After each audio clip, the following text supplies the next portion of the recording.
If you collapsed in the heart of the wild surrounded by lions, do you think they would spare you or see you as their next meal? Watch this unbelievable story and tell us what you think in the comments. The African sun hung high in the sky, its relentless heat pressing down on the vast savanna. Daniel, a seasoned ranger, wiped the sweat from his brow as he moved cautiously through the dry grass, scanning for any sign of poachers. Reports had come in about illegal traps being set deep within the reserve, endangering the lions he had sworn to protect. His rifle was slung across his back, but he hoped he wouldn't have to use it. As he walked, he noticed faint footprints, human not animal, leading toward a cluster of trees in the distance. His pulse quickened. Poachers were close, but the heat was taking its toll. Each step felt heavier, his throat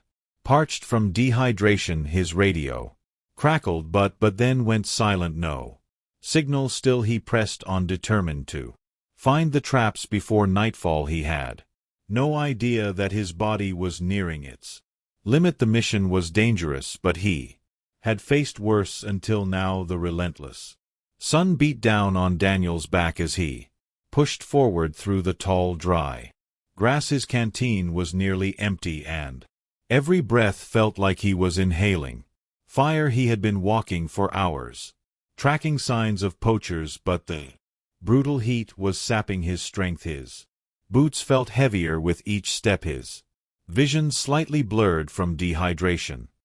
He wiped the sweat from his brow and glanced at his radio. It was silent, no signal. He was completely alone. Then up ahead he spotted something of a rusted wire snare hanging from a tree branch, the kind used to trap lions. His heart pounded. The poachers had been here recently. He crouched to examine the around, searching for fresh tracks, but a wave of dizziness hit him. His knees buckled, his head spun. He needed to turn back just as he made the decision to retreat. His body gave out. He collapsed beneath the shade of an acacia tree, his breath shallow, his limbs too weak to move. His vision faded to black as unconsciousness overtook him, leaving him vulnerable in the heart of the wild. A deep guttural growl rumbled through the silence, pulling Daniel from the depths of unconsciousness. His body felt heavy, his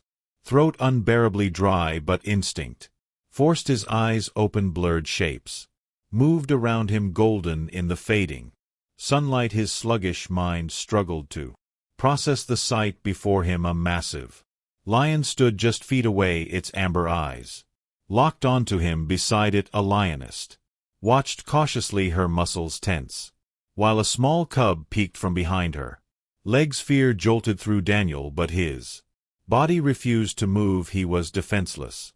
If a lion chose to attack, he wouldn't stand a chance. He braced with the inevitable for sharp claws or crushing jaws, but none came. The lion, a towering male with a thick dark man, stepped closer, sniffing the air before letting out a soft huff. The lioness did the same, then sat down beside her cub as if settling in for the night. They weren't hunting him, they were watching him, guarding him. Confusion swirled in Daniel's mind, but exhaustion w again as his body sank deeper into the dry earth.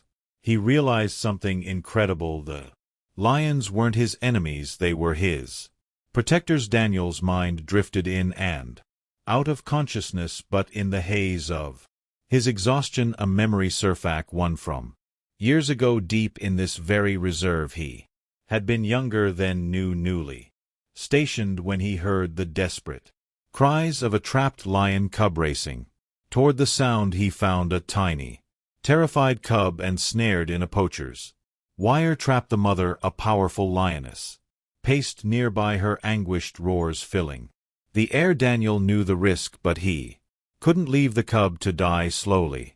Carefully he approached, keeping his rifle slung over his back, hands raised to show he meant no harm. The lioness growled but did not charge. Kneeling, Daniel worked quickly, his knife sawing through the brutal wire. The moment the cub was free, it stumbled back toward its mother who nuzzled it protectively.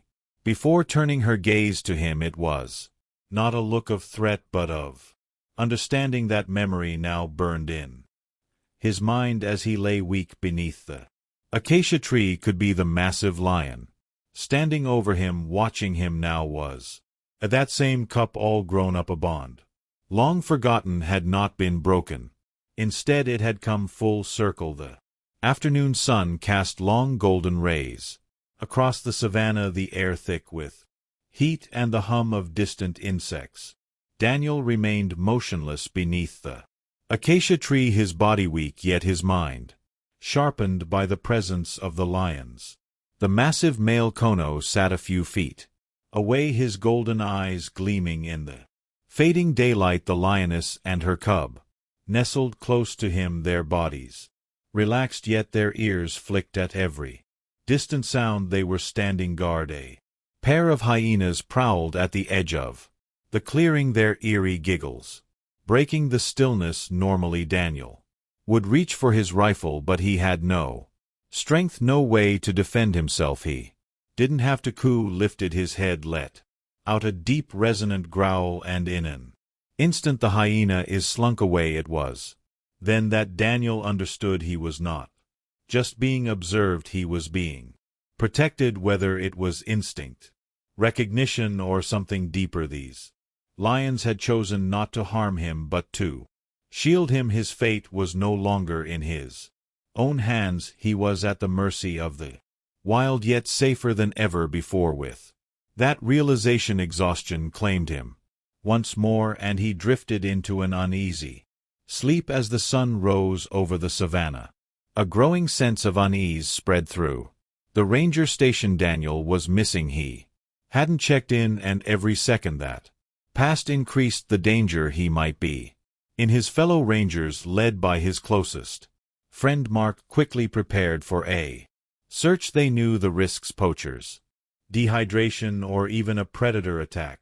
Armed with rifles and tracking dogs, they followed his trail, scanning the dry grasslands for any sign of him. Hours passed, the brutal heat bearing down on them, when suddenly one of the rangers spotted something, a footprint, then another leading toward AAA tree. They rushed forward only to stop in shock. A pride of lions was gathered near the tree, watching them. Mark's grip tightened on his rifle. Had they found Daniel first? Was he even alive? But then, to his astonishment, the massive male lion Kono simply turned his head toward the tree, almost as if showing them the way. Mark's heart pounded as he knelt beside Daniel, his fingers pressing against his friend's neck, a pulse weak but steady. Relief surged through him. He's alive, he shouted to the team. The rangers moved quickly, preparing to lift Daniel onto a stretcher, but Mark couldn't ignore the weight of Ku's gaze. The massive lion stood just a few feet away, unmoving, watching. The rest of the pride lingered nearby, their golden eyes glowing in the morning light. Not a single line showed aggression, only quiet observation as the rangers carefully hoisted Daniel. Kono took a slow step forward, his deep, rumbling breath vibrating through the air. Mark froze. Was the lion going to stop them? But then something incredible happened. Kono let out a low, resonant huff, almost like a sigh, before stepping aside. The message was clear: go. The lions had protected Daniel through the night, but now they were letting him go. As the rangers carried him toward the vehicle, Mark glanced back one last time. Kono stood tall, watching them leave, a silent guardian, a protector of an unspoken bond that would never be forgotten. Daniel stirred as the hum of an engine and the murmur of voices pulled him from the fog of unconsciousness. His body ached, his throat dry as sand, but he was alive. He was safe. Blinking against the bright morning light, he saw Mark's relieved face hovering over him in the back of the rescue vehicle. We thought we lost you, Mark said, his voice thick with emotion. Flashes of the night before came rushing back, the unbearable heat collapsing under the ACAA tree, and then the lions. Daniel's breath hitched, the Lions they didn't hurt me, he murmured, his voice barely audible. Mark exchanged a look with the other rangers. They protected you. Daniel's mind swam with disbelief and gratitude. Whatever had happened out there, one thing was certain: he had survived, not despite the lions, but because of them. Weeks later, Daniel returned to patrol and found Kono watching him from distance. The massive lion stood on a rocky outcrop, his golden man catching the wind. Their eyes met, not as enemies, not as strangers, but as two beings who shared an unspoken bond. Daniel's journey into the wild began as a mission to protect, but in the end it was the lions who protected him. In that moment, fear turned to trust, and a bond was formed, one that would never be forgotten. Nature has a way of surprising you, as reminding us of the deep connections that exist between humans and animals. If you enjoyed this incredible story, don't forget to like, share, and subscribe for more powerful tales of survival, compassion, and the beauty of the wild. Stay tuned for more unforgettable adventures.